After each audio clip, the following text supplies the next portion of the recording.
Hello guys, dito naman po tayo ngayon. Iaano ko lang po yung ginawa ko kagabi. Kasi po nagluto po ako ng pagkain namin. Tapos nagluto po ako ng gelatin. Pang desserts po.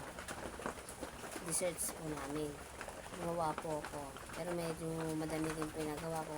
Kaso po, hindi ko pa po siya nalalagyan ng condense sa ibabaw. May gatas na po siya, pero sa ibabaw po maganda po yung may gatas sa ibabaw na condense na marapot. Lalagyan po natin yung guys ngayon. Nandito po siya ngayon sa rep. Ilalabas pa po natin. Lalagyan po natin ng gatas. Bubuksan po natin yung gatas na maliit. Maliit lang naman siya guys.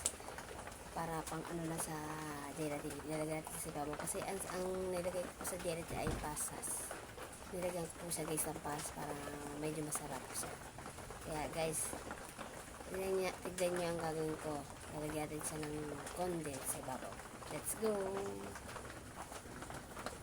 Yan guys. Yan po yung mga ginawa ko. May isang bilog na malaki. Tapos ice cream. Tapos may mga maliliit. Lalagyan po natin yan ng condense po. Let's go!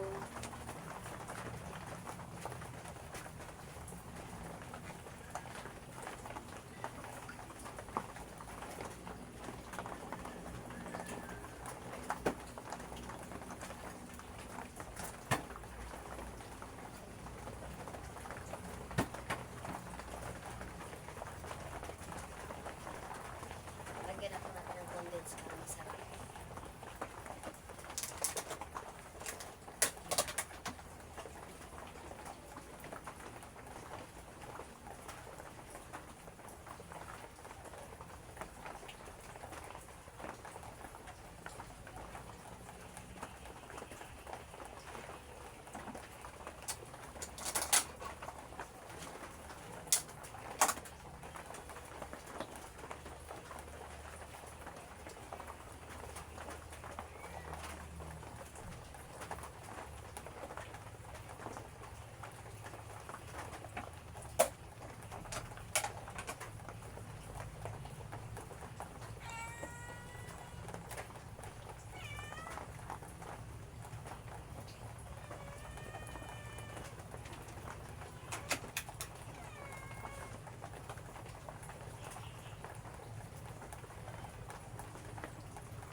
Turbo lang itong mga Lan, sinapoy.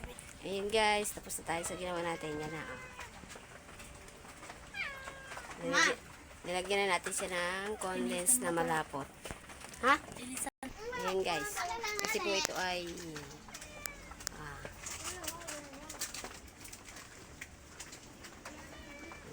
Hindi man iyo.